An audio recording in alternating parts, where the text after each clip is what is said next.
नमस्ते दोस्तों, स्वागत है आपका मिस्टर टेक स्काई चैनल में।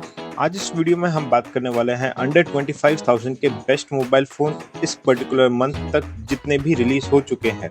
प्लस हम ये भी बात करेंगे इसके अंदर कि उस पर्टिकुलर फोन के प्रोस क्या हैं और कॉन्स क्या है। ओके, तो इस वीडियो को शुरू करने से पहले अगर आपने अभी तक चैनल को सब्सक्राइब नहीं करा है तो सब्सक्राइब करिए, वीडियो को लाइक करिए और कमेंट में बताइए कि आपको और किस पर्टिकुलर सेक्शन के ऊपर वीडियोस चाहिए। ओके, जो हमने 5th नंबर पे फ़ोन रखा है वो है iQOO Neo 10R।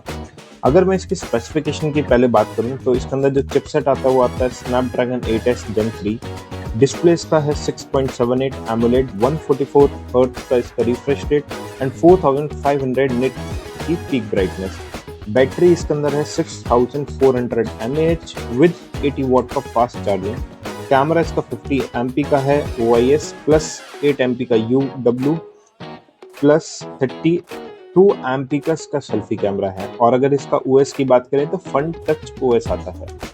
अब इस पर्टिकुलर मोबाइल की प्रोस की अगर मैं बात करूं तो सबसे पहली बात तो इसका प्रोसेसर के हिसाब से फ्लैगशिप परफॉर्मेंस देने वाला है। बैटरी इसके अंदर बहुत अच्छी है, 6400 mAh प्लस इसका फास्ट चार्जिंग भी है और रिफ्रेश रेट भी इसका बहुत अच्छा है। लेकिन कॉन्स की अगर मैं बात करूं तो जो इसका फ्रंट टच OS है ये ब्लोटवेयर से भरा हुआ है, तो इसमें UI में एड्स आते हैं। कैमरा मैं कह सकता हूँ डिसेंट है, लेकिन इस स्टैंडर्ड का नहीं है। अगर मैं बाकी फोन्स जो आने वाले हैं वो फर्स्ट हुआ सेकंड हुआ उससे कंपैरिजन करूंगा तो ये उतना स्टैंड आउट नहीं करता है। नंबर 4 की अगर मैं बात करूं तो वो होगा हमारा Vivo T3 Ultra। इसकी स्पेसिफिकेशन की अगर मैं बोलूं तो सबसे पहला है MediaTek Dimensity 9200, ये इन्होंने यूज करा है। डिस्प्ले 6.78, 1.5 के AMOLED डिस्प्ले है, 120 हर्ट्ज का इसका रिफ्रेश रेट है और 4500 निट्स की पीक ब्राइटनेस है। बैटरी जो है इसका 5500 mAh की है, 80 वॉट का इसका चार्जिंग है। कैमरा 50 MP का OIS प्लस 8 MP का UW और फ्रंट कैमरा 50 मेगापिक्सल। और इसके अंदर जो OS आता है वो फ्रंट टच OS आता है 14, एंड्रॉइड के ऊपर बेस्ड है वो भी। ओके, तो लेटेस्ट एंड्रॉइड 15 के ऊपर भी ये नहीं आ रहा है। अब इसकी अगर मैं प्रोस की बात करूं तो इसका ब्राइट है, ओके, क्योंकि इसमें ब्राइटनेस बहुत अच्छा है, डिस्प्ले अच्छा है, फ्लैगशिप लेवल का इसमें डिस्प्ले तो दिया ही है। प्लस इसका अगर मैं चिपसेट की बात करूं तो वो भी फ्लैगशिप ग्रेड का ही इन्होंने यूज करा है। कैमरा अच्छा है, चार्जिंग कॉम्बिनेशन भी बहुत अच्छा है, 80 वॉट और 5500 और IP68 इसके अंदर रेटिंग आता है वाटर और डस्ट रेजिस्टेंस। लेकिन अगर इसकी मैं कॉन्स की बात करूं तो सबसे पहले फ्रंट टच OS 14 है, इसके अंदर लेटेस्ट नहीं आता है। और अगर दूसरे फोन्स के साथ इसको कंपेयर करूंगा तो फिर ये उस प्राइस रेंज पे इसको जस्टिफाई नहीं कर पा रहा है। और इसमें ब्लोटवेयर्स भर भर के होते हैं फ्रंट टच OS में, और यही प्रॉब्लम हमने iQOO में मेंशन करी थी। थर्ड नंबर की अगर मैं बात करूंगा तो Realme 13 Pro Plus को मैं रखना चाहूंगा। और हाँ, सबसे इम्पोर्टेंट बात अगर मैं बोलूं तो ये जो होने वाला है कैमरा डिजाइन लवर के लिए होने वाला है। अगर कोई कैमरा स्पेसिफिक ढूंढना चाह रहा है तो Realme 13 Pro के लिए बेस्ट है। इसकी अगर स्पेसिफिकेशन की मैं बात करूं तो चिपसेट जो है स्नैपड्रैगन 7S Gen 2 यूज करा है। डिस्प्ले 6.7 कर्व्ड AMOLED डिस्प्ले है, 120 हर्ट्ज का इसके अंदर रिफ्रेश रेट है और 2000 निट्स की पीक ब्राइटनेस है। बाकी अगर अभी तक हमने जो फोन डिस्कस करे थे उसके अंदर कितना था 4500 और इसके अंदर है 2000 निट्स की ब्राइटनेस। बैटरी है 5200 mAh की बैटरी, 80 वॉट का चार्जिंग।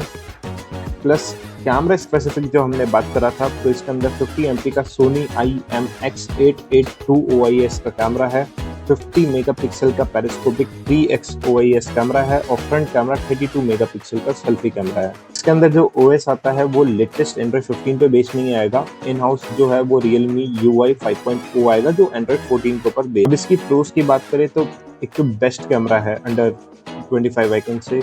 तो सेकंड है वो Poco X7 Pro। आपको ऐसे कई आर्टिकल मिल जाएंगे, कई वीडियो जहाँ पे Poco X7 Pro को नंबर 1 पे रखा है, लेकिन हम इसको नंबर 2 पे रखते हैं और उसका रीजन मैं आगे बताता हूँ। इसमें जो चिपसेट यूज करा है वो MediaTek Dimensity 8400 Ultra जो 4 नैनोमीटर के ऊपर बेस्ड है। और अगर हम इसके डिस्प्ले की बात करूँ तो वो 6.67 है, 1.5 का AMOLED है, 120 हर्ट्ज का रिफ्रेश रेट है, 3200 निट्स का इसका पीक ब्राइटनेस है। और इसके अंदर जो प्रोटेक्शन है अगर स्क्रीन की बात करें तो गोरिल्ला ग्लास विक्टर्स 2 का है। बैटरी इसके अंदर 6500 mAh की है प्लस 90 वॉट का चार्जिंग, और ये अभी तक किसी भी फोन में नहीं है। प्लस कैमरे की बात करूँ तो 50 मेगापिक्सल का OIS है, 8 मेगापिक्सल का UW है और 16 मेगापिक्सल का सेल्फी कैमरा है। और इसके अंदर जो OS आता है वो हाइपर OS आता है विद MIUI की स्टाइल आती है। हाँ, इसका अगर प्रोस की जो हम बात करने वाले हैं तो अगर हम करें तो ब्राइटनेस बहुत अच्छा है, इसका शार्पनेस है, 1.4 के एमोलेड डिस्प्ले है तो बहुत अच्छी बात है। एक बैटरी बहुत इसका यूज़ है और इसकी चार्जिंग कैपेसिटी भी बहुत अच्छी है, फास्ट चार्जिंग ये देता है। IP68 इसकी रेटिंग है और फ्लेक्सिबल लेवल फील होता है इसको फ़ोन को यूज़ कर। अगर इसकी कॉन्स की बात करूँ तो ब्लोटवेयर जैसा हमने बात करी थी वो इसके अंदर है। रैम मैनेजमेंट अगर आप 8 GB का मॉडल लेने वाले हो तो वो प्लीज़ मत लेना, क्योंकि उसका रैम मैनेजमेंट इतना अच्छा नहीं है। कैमरा अच्छे हैं लेकिन वो फ्लैगशिप लेवल के कैमरा इसके अंदर नहीं है। नंबर 1 वो हमने रखा है पोको F6। अगर इसकी चिपसेट की बात करूँ स्नैपड्रैगन 8S Gen 3 यूज़ करा है। डिस्प्ले 6.67 है, एमोलेड है, 120 हर्ट्ज का रिफ्रेश रेट है और HDR 10+ है। बैटरी इसके अंदर 5000 mAh बैटरी है, 90 वॉट का चार्जिंग है। यहीं अगर हम पोको X7 की जो हम बात करें तो वो 6550 mAh थी, लेकिन यहाँ पे 5000 mAh बैटरी है, लेकिन चार्जिंग फास्ट चार्जिंग दोनों में ही है 90 वॉट का।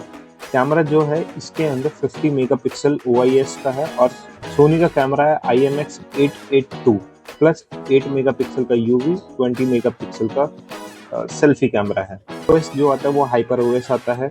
ओके, ये क्लीनर है देन पोको का जो UI जितना आता है उससे ये टिपिकली क्लीन होता है। ओके, अगर इसकी प्रोस की बात करें फ्लैगशिप लेवल है, UFS 4.0 की इसमें स्टोरेज आती है प्लस LPDDR5X इसके रैम है। ज़्यादा एड वगैरह इसमें नहीं है, ब्लोटवेयर इसमें नहीं आते।